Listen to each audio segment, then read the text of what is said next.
Today, it is widely taken for granted that governments ought to offer various forms of care for the weaker elements of society and structure their economies to minimize poverty. But how and when did these priorities become the norm? The answer draws us back to the ancient saga of the rise and fall of the Roman Republic. Founded in 509 BCE, the Roman Republic was history's first representative democracy. Its citizens elected administrative bodies that ruled the state. That sounds progressive, but the Republic was structurally biased against its common citizens. The Republic was dominated by a Senate, operated by elite nobility, known as patricians, from the Latin word for fathers. All other citizens were called plebeians, or simply plebs, regular non-privileged people, and they operated a plebeian council with significantly lesser powers. Inequality was aggravated when the Republic captured vast territories and enslaved foreign populations. The nobility seized the land, along with the enormous slave force of captives, denying the ordinary plebs any share. This combination of free land and labor led to vast plantations for the elite, who then sold produce at greatly reduced prices, forcing plebeian farmers to abandon their small farms and denying jobs to Romans. The result was overcrowded cities filled with poor, unemployed citizens. Discontent simmered until, in the 2nd century BCE, two brothers rocked the foundations of Roman society. Tiberius Gracchus was elected to head the plebeian council, determined to improve the lot of his fellow commoners. His central policy was an agrarian law, enforcing the redistribution of conquered land that had been seized by the nobility. But the patrician Senate did not appreciate this legislation. The ensuing political crisis led to the murder of Tiberius and many of his supporters at the hands of a Senate-mobilized mob. Tiberius's brother Gaius tried to revive his slain brother's policies, but he met a similar bloody end. The patricians had stifled land ownership reform, but the strife unleashed by this conflict continued to ferment and eventually led to the collapse of the Roman Republic 1 century later. On the ruins of the Republic, the dictatorial Roman Empire arose. With their republic dead, ancient Roman historians analyzed its failures and arrived at a far-reaching conclusion. It was the fault of the Gracchi brothers' attempt to involve the government in economic reform. The Gracchi plan to level the playing field at the expense of the nobility's powerful monopoly had invited destabilizing class warfare.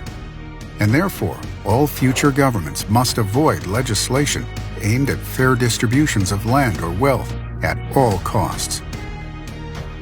This way of thinking became an orthodoxy in political theory for the next millennia and a half. But in the 17th century, perspectives began to shift. The Renaissance and the Protestant Reformation led scholars to delve deeply into Jewish texts.